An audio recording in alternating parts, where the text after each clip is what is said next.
Hello everyone. So today we are going to study the pectoral region muscle. Pectoral region की muscle कौन सी होती है? जो chest region की मसल्स होती है उसको बोलते हैं पेक्टोरल रीजन मसल। अब ये जो पेक्टोरल रीजन मसल्स है, यहाँ पर ये 3 मसल्स है। तो एक एक करके सारी मसल्स को डिटेल में स्टडी करते हैं according to the diagram. Pectorals area की 3 मसल्स है, पेक्टोरस मेजर, माइनर और सब क्लाविकुलर।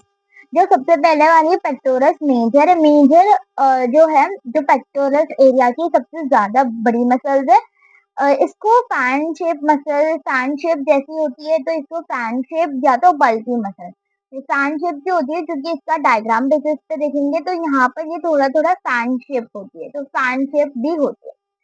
अभी इसका जो ओरिजिन है, यहाँ पर ये दो हिस्से निकलता है। एक तो स्टर्नल से निकलता है और एक होता है स्टर्नल कोस्टल हेड से, मतलब एक क्लाविकुलर से निकलता है और एक जो स्टर्नम है उससे निकलता है। अब ये जो क्लाविकुलर क्या है, तो ये वाला जो पार्ट ऊपर की जो बोन है इसको बोलते हैं क्लाविकुलर, और ये वाला जो है पार्ट इसको बोलते हैं स्टर्नम। अब सबसे पहले वाला देखते हैं। जो क्लाविकुलर है, क्लाविकुलर हेड है, वो क्लाविकल से निकलता है, anterior surface of the clavicle.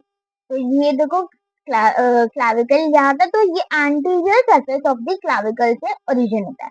उसके बाद आता है स्टर्नल कोस्टल हेड। अब ये जो स्टर्नल कोस्टल हेड है, ये देखो 2 to 6 रिब्स से निकलता है, 2 to 6 कोस्टल कार्टिलेज से निकलता है और aponeurotic of the external oblique muscle. अब ये जो एक्सटर्नल ऑब्लिक मसल है ना, ये वाली जो एक्सटर्नल एब्लिक मसल्स है, ये वाली जो मसल्स है ना, ये अब्डोमेन एरिया की मसल्स है, एंटीरियर अब्डोमिनल एरिया की मसल्स है।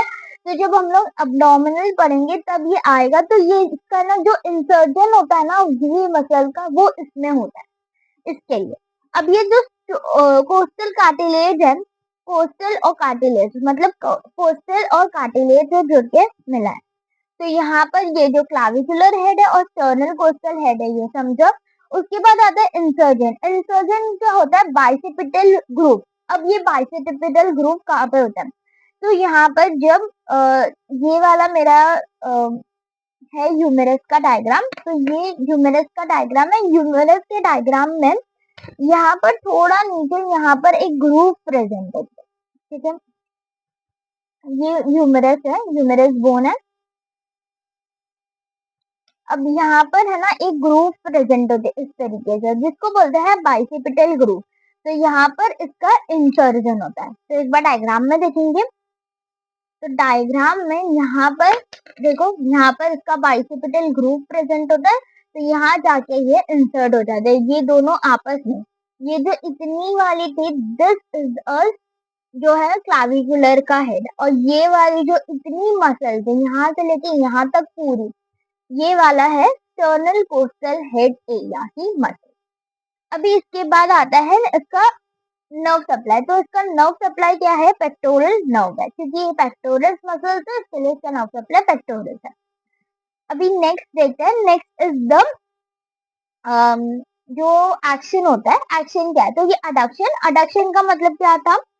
अडक्शन का मतलब हाथ को अंदर लेके जाना। तो यहाँ पर ये हाथ है, हाथ को अंदर लेके जाना is the adduction part, adduction होती है, तो ये अडक्शन कराता है।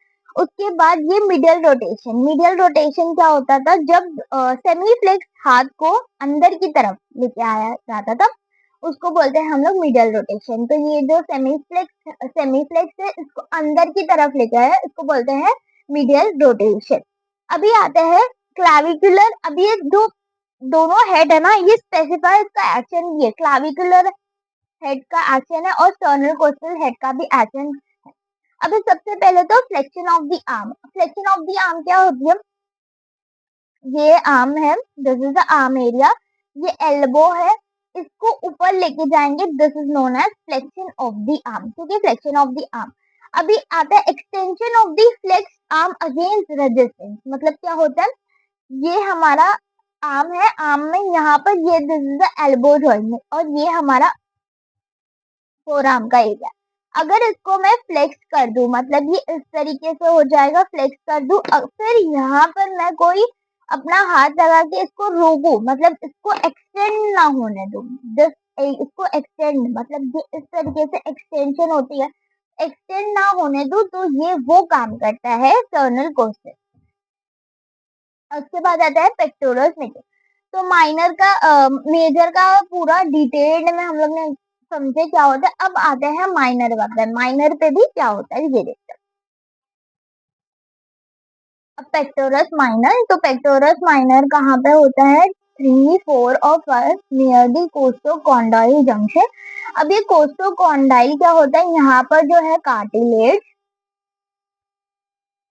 और बोन प्लस बोन आके अटैच होते हैं, जिसको बोलते हैं कोस्टोकॉन्डाइल जंक्शन। ठीक है, तो एक बार डायग्राम में देखेंगे कोस्टोकॉन्डाइल जंक्शन कहाँ बन रहा है। तो यहाँ पर देखो ये वाला जो area, this is the cartilage और ये बोन है। तो जब बोन और कार्टिलेज के बीच में दिस इज द जंक्शन, जिसको बोलते हैं कोस्टोकॉन्डाइल जंक्शन। अब जो यहाँ पर जो मसल्स है, मसल्स में कहाँ से ओरिजिन होता है, तो 3, 4 और 5। तो ये रहा 3, 4 और 5। 3, 4 और 5 सिर्फ से निकल के यहाँ पर कोरोकॉइड प्रोसेस होता है, जो स्कैपुला का होता है। Coracoid process of the scapula पे जाके इंसर्ट हो जाते हैं। तो यहाँ पे coracoid process of the scapula पे जाके इंसर्ट हो। उसके बाद उसका जो नर्व है वो है पेक्टोरल नर्व। इसमें क्या करता है, इसका एक्शन क्या है, इसका action is the drop the scapula forward. मतलब जब हम लोग जो शोल्डर है, शोल्डर को आगे की तरफ लेके आते हैं, जिसको बोलते हैं ड्रॉ द स्कैपुला फॉरवर्ड। उसके बाद आता है डिप्रेस द स्कैपुला।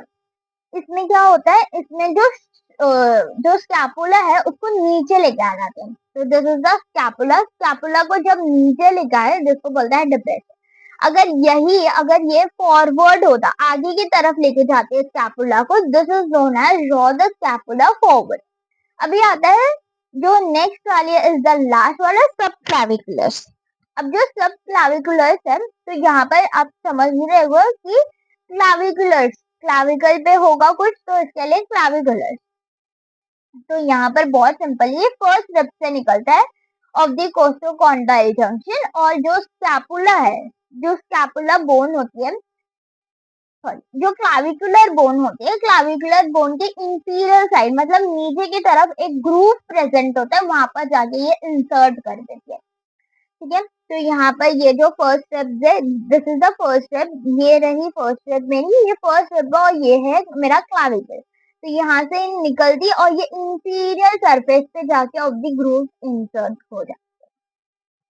ठीक है, उसके बाद जो नर्व है इसका सब क्लाविकुलर नर्व है। एक्शन क्या होगा, इसका एक्शन क्या होता है, ये जो क्लाविकल है, ये जो क्लाविकल है उसको स्टेबल स्टेबल करते रहता है, जहाँ पे शोल्डर मूवमेंट होता है। जब हम लोग शोल्डर को मूव करते हैं, अडक्शन अबडक्शन फ्लेक्शन एक्सटेंशन, तो ये जो क्लाविकल है उसको एकदम अपनी पोजीशन पे होल्ड करता है। अगर ये होल्ड नहीं करेगा तो ये खुद भी क्लाविकल भी मूव करेगा, जिस वजह से ये होल्ड करके रखता है।